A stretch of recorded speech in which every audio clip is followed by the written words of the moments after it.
Everyone, and welcome back to our little vlog series. Once again, my name is Devin Moore. It's good to see everyone out and about. And today we have Emily Umbarger again of Interlochen Center for the Arts. So Emily, can you please go ahead and give us a quick introduction on what we're going to be doing today? Yeah, hi, thanks, Devin. We are so excited to be back with you again.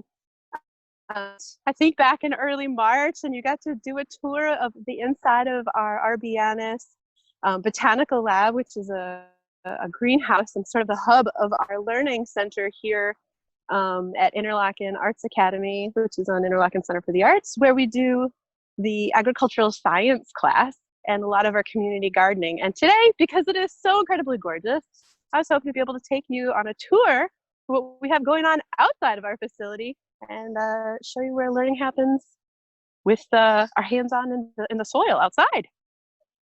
Cool. All right. Sounds well, good. here we are. Here we are. When you pull in, this is what you'll see when you come into our facility. We're powered by solar panels, which are right there in front of our greenhouse facility. And we also have geothermal wells, and so those wells are bringing heat into our botanical lab, and it's being powered by our solar panels, or at least supplemented by our solar panels. So we're really trying to teach sustainable practices, even using sustainable and renewable energy sources out here. But let's take a look inside our garden. So here, follow me as we walk in. You can see we did put a fence in here because we've got lots of deer in this neighborhood, which is exciting for the students to see, but not exciting for our produce. So as I pan around slowly, you'll see our botanical lab. And then we got some outside seating, and a bunch of our tomato starts are hardening off, and they're getting ready for transplant into the hoop houses, and some other vegetable starts prepared. Now, in a normal year, these all would have been hand grafted and planted and tended by our students, but unfortunately this is a COVID year, so instead we did it all on video remotely with them. This high tunnel back here is all about research and education and discovery. We have ADA accessible paths in there, and we'll take you in there in just a minute. But that's really sort of an educational high tunnel. We have two more that are, I'd say, about 70% done right now, and those are going to be for mass production. On this site, we also are committed to teaching about permaculture and native plants outside of just growing in agriculture. So we have this little mini wetland rain garden type divot, and with some native plants in there that are demonstrating different types of microclimates in which native plants grow in the area. We also have an example of a hugelkultur berm, and people may or may not be familiar with the term hugelkultur, but it literally is a Germanic origin, and it has giant logs that are decaying down in the bottom, and then they're covered by soil. And as those logs decay, they provide sort of the nutrients that our plants need. And in here we have St. John's wort, elderberry, berry. As we keep going along in our little permaculture area, we've got a whole bed of echinacea, which are these right in this area. Those tall dark green ones are comfrey, and then we have a few fruit trees. We've got some apple trees, some grafted cherry trees, mulberry trees, ground cherries. Here at Interlochen, we are very fond of our blueberries, so we've got several blueberry patches down here. We've also got some different types of goldenrod and a few more blueberries. And then back here we've got, let's see, ground cherries and New Jersey tea. So we're really trying to focus on different types of plants that are both perennial and native to this area, and then talk about how important biodiversity is in a space where you can have lots of different plants that serve lots of different purposes. Thinking about integrated pest management and good, healthy biodiversity. You can get ahead of a lot of those things just by having a wide diversity of plants right on your site. And sort of to finish our native plant tour, if you will, outside of our greenhouse, we'll put the camera on there again, the entire north-facing berm these are all native wildflowers. So we got nodding onion, more goldenrod, New England aster, Joe pie, swamp milkweed, golden glow, amongst boneset and many, many others. So needless to say, we've put a lot of time and attention into really trying to create an attractive habitat to lots of different native critters in the area, and especially our native pollinators. Oh, that's beautiful. And I love seeing all the different goldenrod and asters. I mean, I'm a little partial. They are tattooed on my body, but Yay! but still, I love seeing those Cool. native plants and just your guys' different routes for keeping, different pests out, or it's really intelligent. And it's also not only for like the workers, but intelligent and safe for the earth. So that's fantastic. Yeah. Thanks, Devin. And this right here is a super easy structure that anyone could build in their house or in their backyard. You could use any type of material even. It is called an herb spiral. And the way it works is the herbs that like it drier and hotter are facing the south. So that's south facing. So these are the hotter, drier herbs.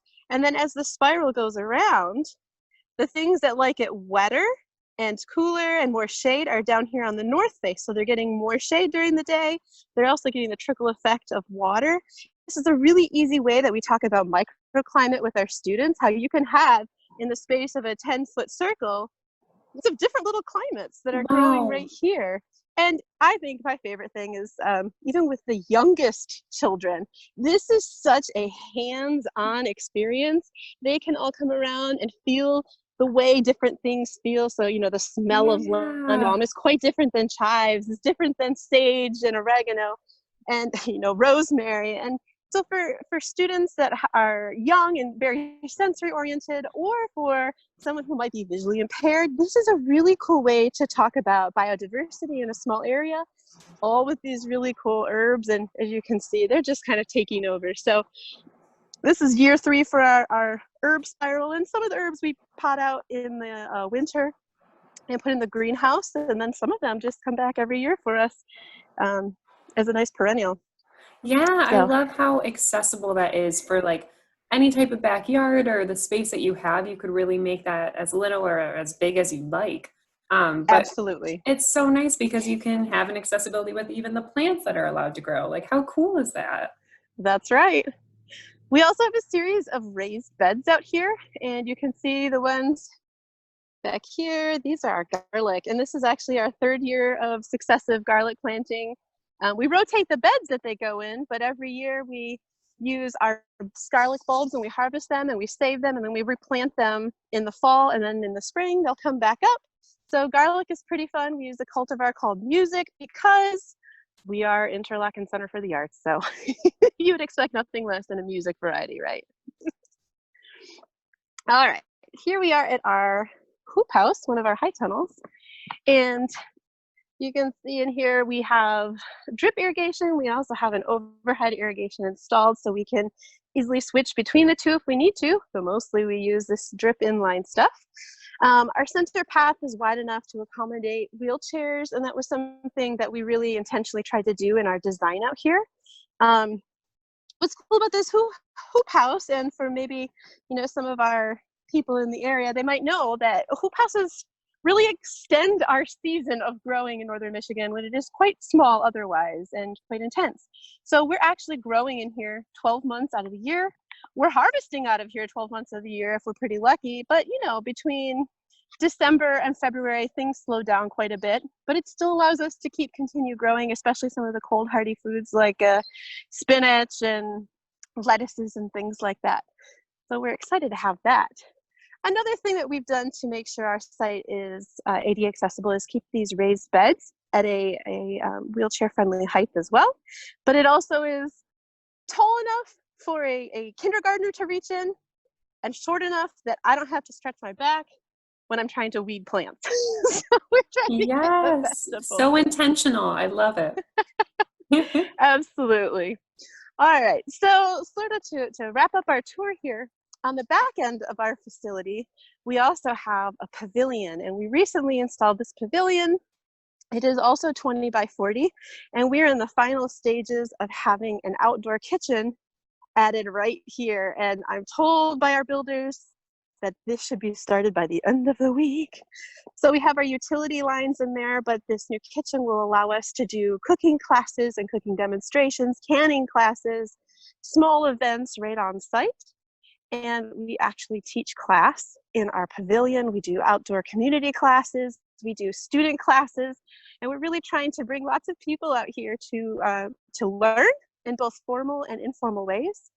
And just beyond that pavilion is our orchard and fruit yard. So we are growing over 80 different fruit and orchard yard plants just beyond there. They're in year 2 now, so they're quite small still, but we're getting there. And Wow. last but not least, we have 2 brand new hoop houses over there. Those are going to be our production hoop houses, where 100% of that produce will be going to our local food pantry, the Redeemer Lutheran Food Pantry here in Interlochen.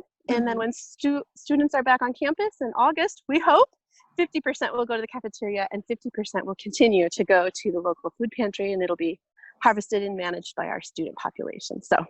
So cool. Emily, what a Whew, fantastic thing you guys have going on out there. That is so thanks wonderful. so much. Yes, It yeah. keeps us busy. We're a small staff, but it's a labor of love, and you have to love what you do. And this is an incredible place. This was a parking lot 4 years ago. So Wow. Oh my gosh, this is so much better than a parking lot. I agree. Awesome. Well, is there anything else you'd like to share with our viewers today? Don't forget to eat your veggies, folks. It's CSA season. If you haven't signed up for one yet, sign up for a CSA, shop local, eat your local veggies. All of us farmers and ag workers are working very hard to bring you the best produce, and Oriana's has it in the bag. So Thanks, Emily. So good to see you, and hopefully we'll be able to actually see each other in person pretty soon. But again, being very responsible and socially distant. So, that's right. Can't wait, Devin. Thanks for having yeah, us again. Have a great of day, everyone. course. Bye.